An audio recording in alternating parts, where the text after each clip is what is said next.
মানে আজি কৰি গম পালো কাৰণেতো ক'লে অঁ বিয়া সময় কি ডাঙৰ মানুহ হ'ব দি নেকি নাই নহয় বাকী তই ভালে আছনে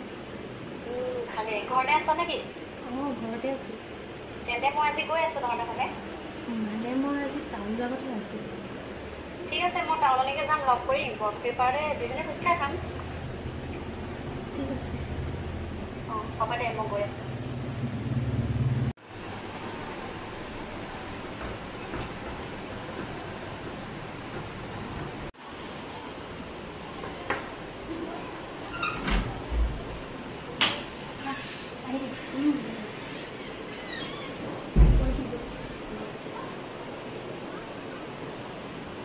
হ'ব মই মানে পানী লাগিছে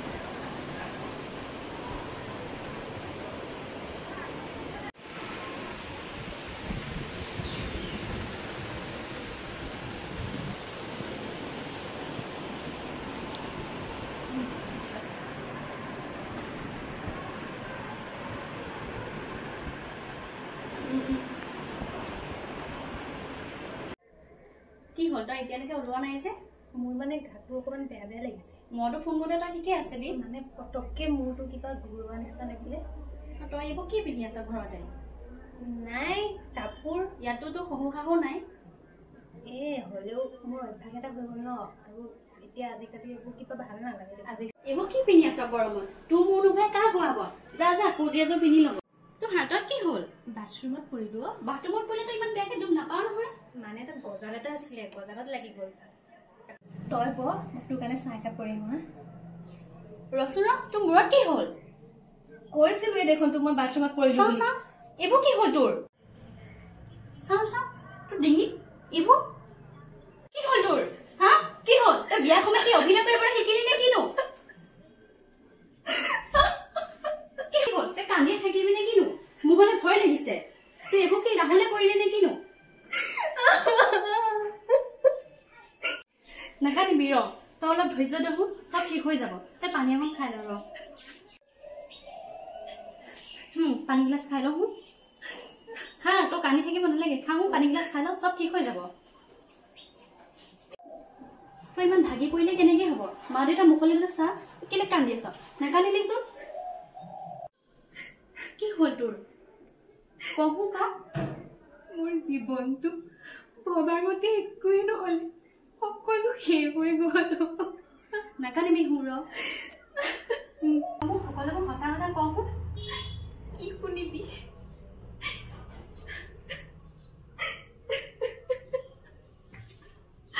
তোৰ ধৈৰ্য ধৰ তই কথাবোৰ খুলি ক তই মোক নকয় কাক কবি কথাবোৰ তই অলপ খুলি ক তেতিয়াহে তোৰ মনটো অলপ পাতল লাগিব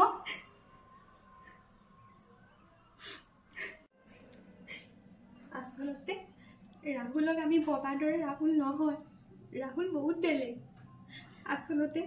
তাক আমি বিশ্বাস কৰি বহুত ডাঙৰ ভুল কৰিলোঁ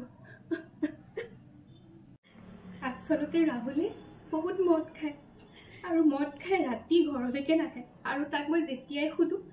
সি তেতিয়াই মোক মাৰপিট আৰম্ভ কৰে আৰু মই কেনেকৈ জীয়াই থাকিম ক এইবোৰ কথা তই সিহঁতক কলি নে কোৱা যদি এইবোৰ কথা মাহঁতক কওঁ মাহঁতৰ যদি কিবা এটা হৈ যায় মই কেনেকৈ জীয়াই থাকিম ইমানবোৰ তই কেনেকৈ সহ্য কৰিছ যিজনী ছোৱালীয়ে সৰুৰ পৰাই এটা টান কথা নুশুনাকৈ ডাঙৰ হলি সেইজনী ছোৱালী তই ইমান কেনেকৈ সহ্য কৰিছ কেতিয়াবা পৰিস্থিতিয়ে মানুহক বাধ্য কৰাই দিয়ে সলনি হ'বলৈ আৰু ময়ো সলনি হৈ গ'লোঁ একমাত্ৰ ঘৰখনৰ কথা ভাবি তই কি জীৱনটো এনেকৈ শেষ হৈ যাব দিবি নেকি তইতো এজনী পঢ়া শুনা ছোৱালী তাখালি তই তাক এৰি দে তই পাগল হৈছ নেকি কি কৈছো এইবোৰ আৰু এয়া কেতিয়াও সম্ভৱ নহয়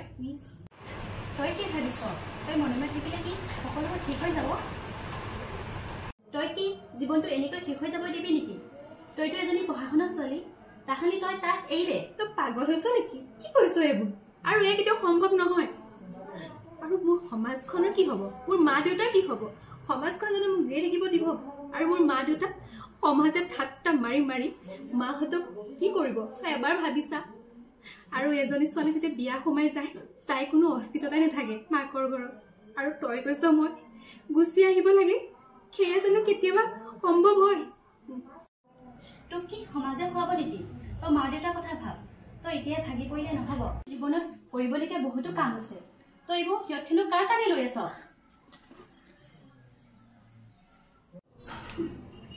যিটো মানুহে তোক মৰম নকৰে সন্মান নকৰে আৰু তোক ইমান কষ্ট দিছে সেই মানুহটোৰ নামত জানো সিহঁতখিনি লোৱা কিবা লাভ আছে এয়া জানো সম্ভৱ হ'ব কিয় সম্ভৱ নহ'ব আমিয়ে সম্ভৱ কৰিব লাগিব তই যদি অনুমতি দিয় মোৰ চিনাকি দাদা এজন কোৰ্টতে কৰে মই কথা পাতিব পাৰিম মই এবাৰ ভাবি লওঁ আৰু মা দেউতাৰ লগত কথাবোৰ আলোচনা কৰোঁ আৰু কি হয় তোক মই ৰাতিকে ফোন কৰি জনাম বাৰু ঠিক আছে মই এতিয়া যাম ঠিক আছে